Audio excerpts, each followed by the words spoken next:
and welcome back to Football Made Simple. Since football resumed after the lockdown, Manchester United have been in scintillating form. Led by some interesting tactical tweaks by Solskjaer, the return of Pogba, as well as the likes of Fernandes, Martial and Greenwood showing great form, United have looked imperious. But what exactly has changed within the team, and what tactics has Solskjaer implemented? Well, in this video, we take a look. If you want to look at Solskjaer's previous tactics, you can check out my previous videos on screen now that are linked in the description and at the end of this one. The improvement has been marked and undeniable. Before the break, United were 5th, 3 points behind Chelsea. After the break, United have been the top dogs, going undefeated with 4 wins and a draw against Spurs. The underlying stats are even more impressive. Their points per game and expected points per game have risen drastically. Their goals per game have almost doubled, whilst almost halving their goals against per game, whilst the expected metrics have also shown great improvement. Let's dig into the tactics. Since returning, where before Solskjaer had used the 4-4-2 diamond as well as the back 3 formations including the 3-4-1-2 and the 3-4-2-1, now he has settled on a system using the 4-2-3-1 in all 5 matches. Maybe even more importantly, he has a settled preferred 11, which has looked like this. Let's look at the build-up play first. United have looked to play out from the back through the centre-backs, and from here we begin to see some of the differences, particularly in the midfield, who can function in different ways.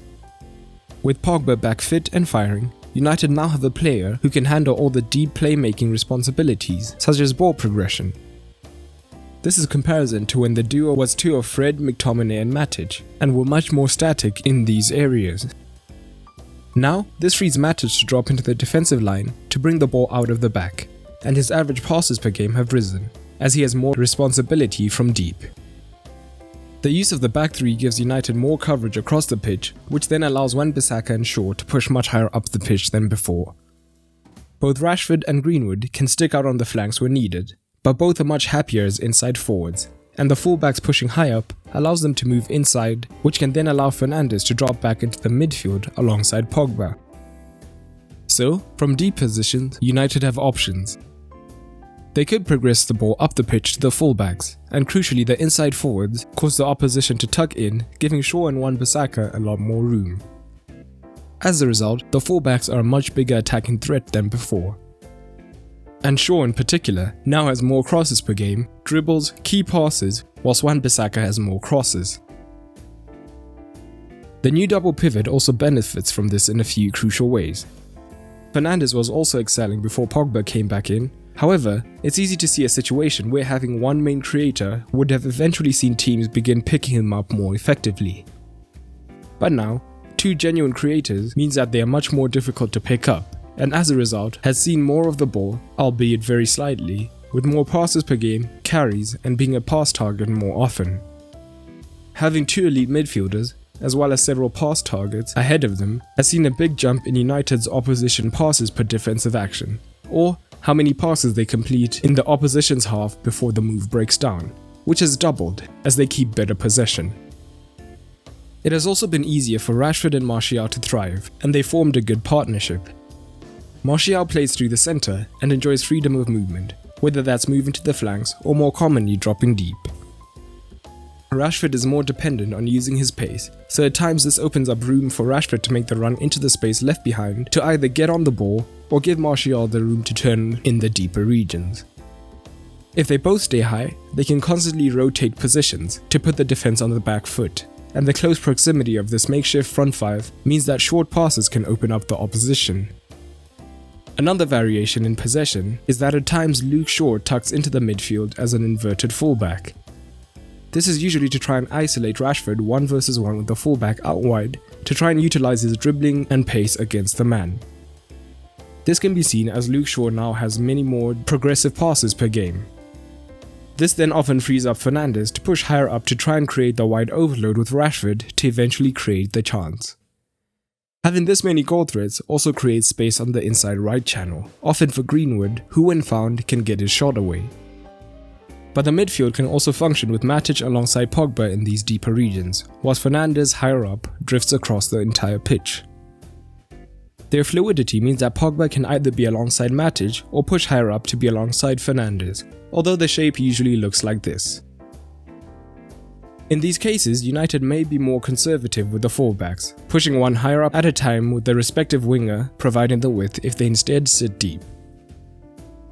From these deeper regions, naturally opponents at times look to close Pogba down, so Matic has had to be more adventurous with his passing to make up for this, and now he completes significantly more passes into the final third. But one of the biggest differences is in the role of Fernandes. Before Pogba returned, he felt much more onus to drop deep into these regions and help with the ball progression and deep playmaking in general, but this has now changed with him staying much higher up. This is shown as he now has less progressive passes and passes into the final third, as well as long passes attempted per game. Now, his main role is to create as many opportunities as he can from high up, which he has done effectively. As a result, he has a much higher goals per game, expected goals per game, and expected assists per game, as it is now his sole focus. Defensively, from high up, having players around the ball means that United can counter-press when needed, and their passes per defensive action has dropped slightly. With the inside forwards closer to Bruno rather than out wide, less of the onus is on Bruno to press from the central regions, and as such, his pressures per game have fallen. And when United do have to drop into a deeper defensive shape, they are disciplined, with Pogba dropping in alongside Matic to form the 4-2-3-1. From here, the counter-attack is still as big a weapon for Manchester United as ever. The front three in Martial, Rashford and Greenwood all have great movement and pace, and attack the spaces left behind by the fullbacks. In Fernandes and Pogba, United have two expert passers who can launch the break with a long pass when required. Or, alternatively, both are comfortable carrying the ball up the pitch to give them numbers and release the pass at the last second for the forward to finish. United's form after the break should inspire hope in United fans that next season they'll be much closer to City and Liverpool. But I'd love if you commented down below whether you think they can maintain this form. What other tactical tweaks did you notice? Drop them down in the comments below. But that's all for today, and remember, keep it simple.